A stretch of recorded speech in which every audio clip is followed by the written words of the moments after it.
Nirmala Sitharaman, the Finance Minister of Government of India, has introduced budget for the year 2023. In this budget, in the last 3 minutes time, she has presented 123 amendments to the Income Tax Act 1961. And in those amendments, the prominent amendment where your attention is being invited is about the tax slabs which have been prescribed for new tax regime, and then we have to make a comparison in between the new tax regime and the old tax regime. You all are aware that the present finance minister had introduced this new tax regime in the year 2020 and was made applicable from 1st of April 2020 by introducing a section 115 BAC to the Income Tax Act.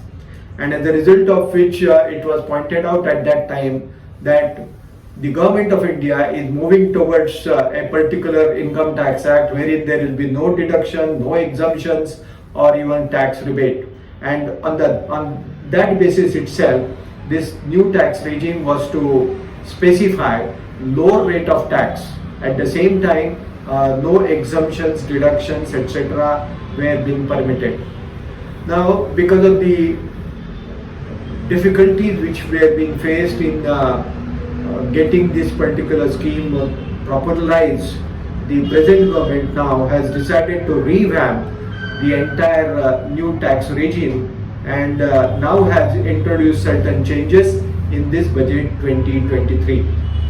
The first change that has been made in the new tax regime is that there are about 12 incomes now which otherwise were exempt under various categories now have been introduced. Maybe some of them are one-time income, some of them are income which you might get over a period of time, and 2 incomes are there which are certain that you are going to get in every year, and that is standard deduction. This standard deduction now will be available to each and every individual who is opting for the new tax regime. In addition to that, the new tax regime will also allow now the tax rebate under section 87A. Now, in order to popularize this particular scheme, the finance minister has enhanced the amount of tax rebate from 12,500 rupees to 25,000 rupees. As a result of which now the taxpayer who is opting for new tax regime now will be entitled for a tax-free income to the extent of rupees 7 lakhs. So up to 7 lakhs in new regime, tax rebate will be available and income will not be chargeable to tax. This does not mean that the tax rebate which has been specified in section 87A also would be applicable to the old regime. No changes have been made for the old regime, and as a result of which the old provision will continue, and as a result of which the amount which will be available for tax rebate will be only 12,500 rupees. The amount which will be exempt for opting for old regime will be only rupees 5 lakhs. So keep this particular point in mind. So far as tax rebate is concerned, tax rebate amendment is only for new tax regime and it is not available for old tax regime. Second important point that one needs to note about this particular category would be that there were 3 categories of persons who were entitled to have different minimum slabs, and these persons were the normal citizen, senior citizen and elite citizen in itself. Now, under the new tax regime, there is no such classification and all juniors, seniors are being treated on the same level. One more major change that has been added to the new tax regime is that those persons who are drawing more than 5 crore rupees in itself, the surcharge which was chargeable on the income in itself was being brought down from 37% to 25% in itself. So the difference in between the new tax regime and old tax regime now exclusively remains with the 12 exemptions which have been allowed under the new tax regime, and entire exemption deductions and the tax rebate allowed under the old regime. It feels that the government is propagating this particular new scheme to ensure that in the future the option of giving the old regime some benefit in itself is not there, and the government will pursue this new tax regime in the times to come. Now, in the current year, the government has made this particular scheme, the new tax regime scheme, as a default scheme, which means that all the persons, unless otherwise stated, will have to go through this new tax regime for taxation purpose, unless the person opt for the old tax regime. Every employee in an organization will have to intimate before the commencement of the year that which scheme or which tax regime he wants to pursue in the incoming year in itself. But if he doesn't choose anything, then by default mechanism, the new regime will be the tax system through which the tax authorities will collect the taxes, and the employer will have to pay the taxes in itself. Now, getting to this particular point, the employee has an option to choose this particular old or new tax regime at the beginning of the year normally. But in case of other than employees, the option is available only once in a lifetime in itself. Now, from this, it appears that the government has backtracked its own decision of not providing any exemptions, tax rebate or deductions in a new regime, and now they have introduced around 12 exemptions, deductions, etc. in the new tax regime, which ultimately perhaps will get this particular scheme popularized in itself.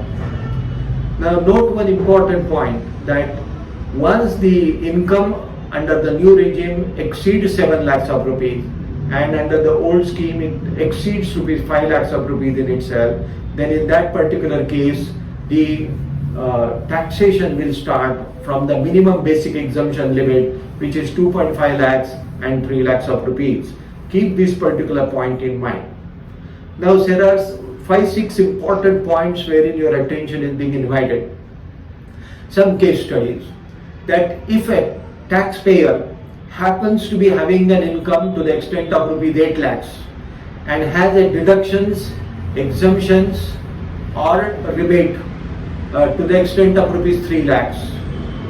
For example, standard deduction 50,000, ATC and ATCCD to the extent of rupees 2 lakhs, and home loan interest to the extent of 50,000. In that particular case, there will be no liability on account of taxes in the old tax regime in itself, whereas in the new tax regime there will be a tax burden to the extent of 31,200. So a conclusion can be that if the deductions are in excess of 3 lakhs of rupees and you earn around 8 lakhs of rupees by way of income, then old tax regime will be the most beneficial one. Second case study. Now, if a taxpayer has earned 9 lakhs of rupees and the total amount of deductions, exemptions in the form of, say, standard deduction 50,000, ATCC and ATCCD 2 lakhs, interest on home loan 1,50,000, then in that case there will be no liability of tax under the old regime, whereas under the new tax law, new tax regime, the liability will be to the extent of 41,600 rupees. 50,000 rupees will be allowed as a deduction in itself. So, conclusion can be, if you are drawing 9 lakhs of rupees and you invest 4 lakhs of rupees in various forms, then in that particular case, the old tax regime will be beneficial. Third case, in case you earn income of rupees 10 lakhs of rupees and your deductions, exemptions are to the extent of 50,000 rupees, in case of standard deduction, ATC and ATCCD 2 lakhs, interest on home loan 2 lakhs, and interest on deposits 50,000 rupees. Then in that case, the amount which is supposed to be paid will be nil in case of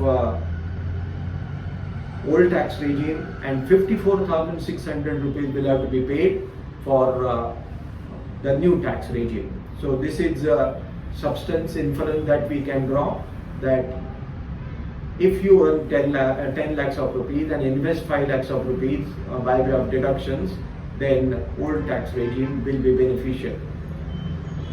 The fourth case, that if the taxpayer is earning 12 lakhs of rupees and the amount of deduction exemption is around 50 to the extent of 5 lakhs of rupees, then in that case, even though the tax liability in the new regime is 85,800, there will be a liability to the extent of 52,500 rupees in the old regime. Therefore, old regime will be preferable and beneficial.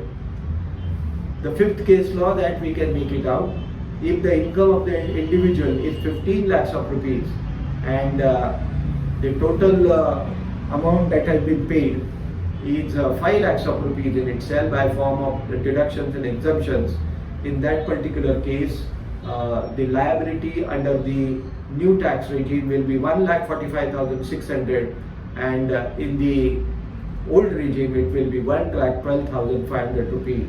So if you earn 15 lakhs of rupees and your deduction exemptions are to the extent of 5 lakhs of rupees, old tax regime will be preferable.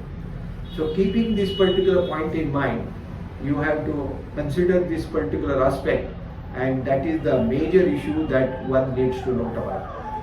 Now, in case this tax regime, old or new, is being preferred by some professionals like doctors, engineers, chartered accountants, architects, lawyers, then in that particular case, in the old regime, if you earn 15 lakhs of rupees and invest 5 lakhs of rupees, in that case, nothing is chargeable to tax under section 44ADA.